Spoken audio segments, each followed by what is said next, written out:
আজকে সমাধান করব নিউটনের সূত্র থেকে প্রশ্ন 6 ইঞ্জিনিয়ারিং প্রশ্ন ব্যাংক উদ্ভাস। তো সহজভাবে বোঝানোর চেষ্টা করি, এরপরেও কিছু সংখ্যক ভুল আমরা পাবো। যেমন আমরা এই প্রশ্ন থেকে এখানে প্রশ্নে কিন্তু মান চেয়েছিল। তো মান যেহেতু চেয়েছে, তাহলে এই প্রশ্নটা থেকে আমরা 2 নম্বর প্রশ্ন বইয়ের 21-20-এ 20-21-এ আসা ম্যাথ, এখান থেকে আমরা মানটা তাহলে বের করব। মান কি হবে? √4.5 স্কয়ার প্লাস 5.25 স্কয়ার। এই মানটা বের করে নেব। 4.5 স্কয়ার √4.5 স্কয়ার প্লাস 5.25 স্কয়ার। দেখতে পাচ্ছি যে 6.914 নিউটন। যেহেতু রিটেন প্রশ্ন, তো সে কারণেই যে কোনো একটা রাখা যাবে, কিন্তু যেহেতু বলেই দিছে যে মান, তাহলে আমরা এইটাকে বেশি গুরুত্ব দিব। এটা অ্যান্সার। এখন যদি বলতো যে শুধু বল নির্ণয় করো, তাহলে এটা ঠিক আছে, কিন্তু যখন মান চাইছে তখন আমি নিচেরটা করব। আজকে যে প্রশ্নটা সমাধান করব প্রশ্ন 6। প্রশ্ন 6 দেখব বইয়ের 5-6 আসা প্রশ্ন, যে 8 কেজি ভরের একটি বস্তু, কত কেজি? 8 কেজি ভরের একটা বস্তু 10 মিটার উপর হতে পড়ে বালিতে 50 সেন্টিমিটার প্রবেশ করে থেমে গেল। বস্তুটির উপর বালির গড় বাধা নির্ণয় করো। তো কত? 8 কেজি ভরের একটা বস্তু কত মিটার? 10 মিটার উপর হতে 10 মিটার উপর হতে পড়ে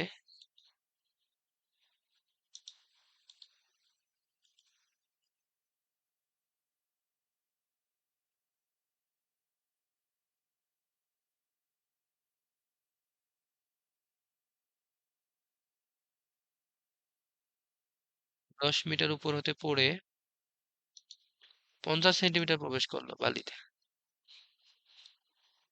বালিতে 50 সেন্টিমিটার প্রবেশ করে বস্তুটির উপর বালির গড় বাধা।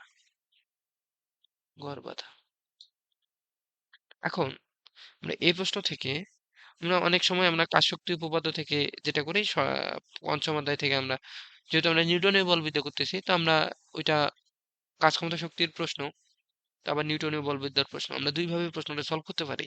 তো আমরা নিউটনীয় বলবিদ্যা থেকে যদি প্রশ্নটা সলভ করতে যাই, তাহলে যে গড় বাধাটা হবে নিচের দিকে পড়তেছে। তো এখন মাটিতে পড়ে মাটি তো একটা উপরের দিকে ধাক্কা দিবে, তাই না?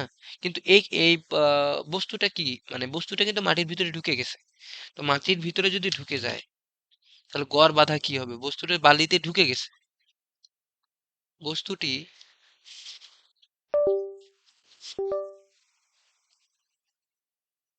বস্তুটি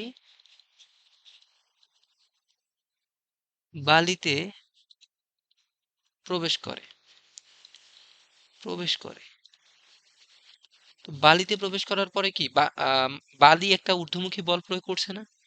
তো এই ক্ষেত্রে আমরা যেটা দেখব, যে F minus M G is equal M A. অর্থাৎ কি, বালিটা কি করছে? ঊর্ধ্বমুখী একটা বল প্রয়োগ করছে। বালি ঊর্ধ্বমুখী একটা বল প্রয়োগ করছে। তো ঊর্ধ্বমুখী বল লিফটের ক্ষেত্রে আমরা কি জানি? যদি উপরের দিকে ওঠে ত্বরণ যোগ হয়। ঊর্ধ্বমুখী বল প্রয়োগ করছে বলেই তো ওইটা কি, প্রথমে যে ত্বরণে নামছে পরে কি মন্দন হয়ে গেছে। তো আমরা এখান থেকে লিখতে পারি যে এফ ইজ ইকুয়াল, লিফটে ওঠার ক্ষেত্রে যে কনসেপ্টটা, লিফট ওঠার ক্ষেত্রে কনসেপ্ট, কিন্তু এখানে কিন্তু আমরা বস্তুটাকে নিয়ে চিন্তা করব না যে বস্তুটা নিচে পড়ছে, কিন্তু আমরা কি চিন্তা করব, বস্তুটা বালিতে পড়ে বালি যে বস্তুটার উপরে একটা ঊর্ধ্বমুখী বল দিছে, তো ওইটা হচ্ছে গড় বাধা। তো বস্তু বালিতে প্রবেশ করে, তখন কি বালির গড় বাধা। তাহলে আমরা চিন্তা করবো বালির গড় বাধা। তাহলে অবশ্যই এমজি থেকে আমরা বালির গড় বাধা যদি দেখি, এটা যদি ধরো বালি হয়, বস্তুটা একটা বস্তু যে 5 সেন্টিমিটার প্রবেশ করে গেছে, এই যে এইভাবে। তো উপরের দিকে যে প্রয়োগ দিবে সেটা হচ্ছে বালির গড় বাধা এফ, এবং নিচের দিকে যেটা সেটা হচ্ছে mg। এখন কথা হচ্ছে থেমে গেছে, কিন্তু 50 সেন্টিমিটার প্রবেশ করে, এটা আমরা ধরলাম 50 সেন্টিমিটার, 50 সেন্টিমিটার প্রবেশ করে থেমে গেছে। তাহলে থেমে গেলে অবশ্যই এফ কি বড় হইতে হবে, এফ বড় হইতে হবে, নাহলে তো আরো ডুবতেই থাকতো, আরো ডুবে যাইতো, পুরাটাই ঢুকে যাইতো। তো 50 সেন্টিমিটার ঢুকে গেছে। তো এখন এফ বড়, এই জন্য কিন্তু এফ থেকে আমরা এমজি বিয়োগ করছি, করে আমরা যে ঊর্ধ্বমুখী একটা বল পাইছি সেটা কি, অবশ্যই এম এ, এটা ইকুয়াল। তার মানে দেখো লিফটে ওঠার ক্ষেত্রে যে কনসেপ্ট সেটা এখানে খাটা মানে দেখা যাচ্ছে। তাহলে আমরা এফ ইজ ইকুয়াল এখানে লিখবো এম কমন নিলে জি প্লাস এ। এই যে লিফট যখন ওঠে তখন, আসলে আমরা লিফট নিয়ে চিন্তা করব কিন্তু ম্যাথটা করবো এইভাবে। তো F is equal M into G plus A. এখন আমরা জি জানি, এম জানি, এম কি আটকেছে, কিন্তু আমরা জানি না কি শুধু এ। এখন এটা নির্ণয় করব। দেওয়া আছে কি কি, এইচ 10 মিটার, কত সেন্টিমিটার নিচে প্রবেশ করে, কত সেন্টিমিটার, 5 সেন্টিমিটার, মানে মাটির নিচে 5 সেন্টিমিটার প্রবেশ করে।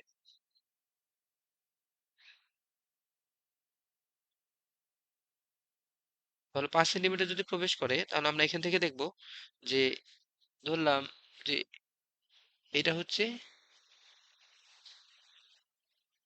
এক্স, তাহলে এক্স ইজ ইকুয়াল 0.50 সেন্টিমিটার প্রবেশ করে, 0.5 মিটার। এখন এই ইজ ইকুয়াল আমরা কি লিখতে পারি, এই ইজ ইকুয়াল আমরা জানি ভি স্কোয়ার ইজ ইকুয়াল, আমরা জানি v square is equal you square plus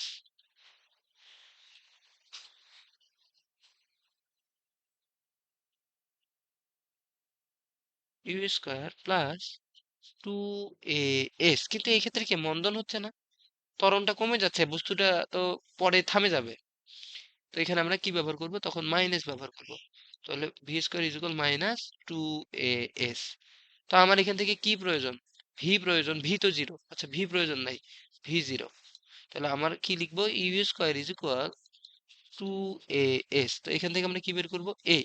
তাহলে A is equal you square by 2 s, A is equal you square by 2 s। আমরা কি ইউ জানি, না ইউ জানি না, বস্তুটার আদিবেগ জানি না। তো বস্তুটার আদিবেগ কি হবে, বস্তুটির আদিবেগ, আদিবেগ ইউ ইজ ইকুয়াল বালুতে পড়ার মুহূর্তে বেগ, যে প্রথম ক্ষেত্রে কতটুকু নামছে, 10 মিটার। তো বস্তুটা কতটুকু উপরে ছিল বালি থেকে, বললাম যে 10 মিটার উপরে, মানে প্রশ্নই দেওয়া আছে 10 মিটার, এটাকে আমরা এস। তো এই ক্ষেত্রে ধরো যে এই ক্ষেত্রে প্রথম অবস্থায় নামতে যে বেগটা, মানে পড়ার মুহূর্তে বেগ, মানে পড়ার মুহূর্তে মানে এইখানে ধরো যে মুহূর্তে বেগটা, সেটা হচ্ছে ইউ ইজ ইকুয়াল, আমরা কি লিখতে পারি, v square is equal you square plus 2 g s, বা ভি ইজ ইকুয়াল কি লিখতে পারি, √2 জি এস। পারি তো,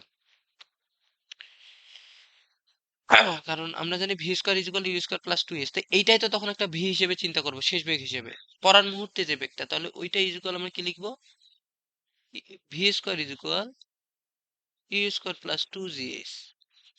তো এইখান থেকে আমরা কি করব, ইউ তো জিরো, ভি আদিবেগ তো এইখানে তো আদিবেগ শূন্য, তাহলে ইউ ভি ইজ ইকুয়াল, আমরা ভিটাকে পরে ইউ কাউন্ট করব, এখানে আসি ইউ কাউন্ট করব, তাহলে কি √2 জি এস।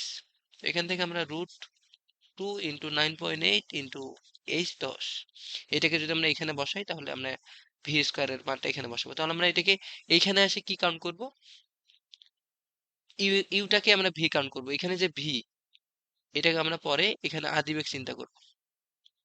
আর এটা তো মাটির নিচে যাওয়ার পরে এখানে কি 50 সেন্টিমিটার যাওয়ার পরে এর এখানে তো তোমার ভি জিরো, শেষ বেগ জিরো হয়ে গেছে। তার মানে তখন ওইটাকে আমরা ইউ চিন্তা করব, ভিটাকে ইউ চিন্তা করব। তাহলে আমরা A is equal you square V square সমান আমরা লিখতেছি √2 জি এস। তাহলে আমরা এখানে এটাকে ভি চিন্তা করতে পারি, এই মানটা মানে ইউভি তে কোনো কথা নাই, কথা হচ্ছে যে ওই বেগটাকে আমরা এখানে বসাবো, এটা ধরার উপরে ডিপেন্ড করবে। তাহলে √2 জি এস ভি স্কোয়ার সমান আমরা লিখবো আহ, তাহলে তো এখানে রুট থাকবে না, তাহলে ভি স্কোয়ার সমান আমরা কি লিখবো, ভি স্কোয়ার সমান, তাহলে এইদিকে আর রুট থাকবে না, যেহেতু আমরা স্কোয়ারটা পার করি নাই, তাহলে আমরা লিখবো 2 জি এইচ। তাহলে আমরা এখান থেকে 2 × 9.8 × 10 ডিভাইডেড বাই 2 × s। এখন s কতটুকু, কতটুকু ভিতরে ঢুকছে মাটির নিচে? আমরা তো এইখান থেকে তো এই ব্যবহার করলাম কোথায়? এই বেগটা নির্ণয়, এই বেগটা নির্ণয়। কিন্তু পরবর্তীতে আমরা ত্বরণ নির্ণয়ের জন্য কোন এটা ইউজ করব, মানে কোন দূরত্বটা ইউজ করব, সেটা হচ্ছে কতটুকু কোথায় যায় মন্দন হয়েছে। আমরা তো এটা মন্দন বের করতেছি, তাই না? তো মন্দন কোন জায়গায় হয়েছে সেটা হচ্ছে 50 সেন্টিমিটারে। আমরা তো এটা মন্দন বের করতেছি 50 সেন্টিমিটারে, তাহলে এটা কি হবে 0.5।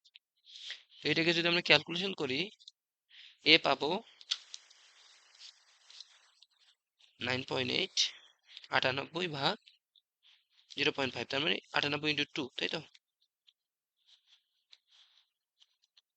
196। আমরা এখান থেকে দেখতেছি যে আমাদের যেটা ত্বরণ আসতেছে, মন্দন আসতেছে 196 মিটার/সেকেন্ড স্কয়ার। ঠিক আছে, এখন এ পাইছি, আমাদের চাইছে কি গড় বাধা।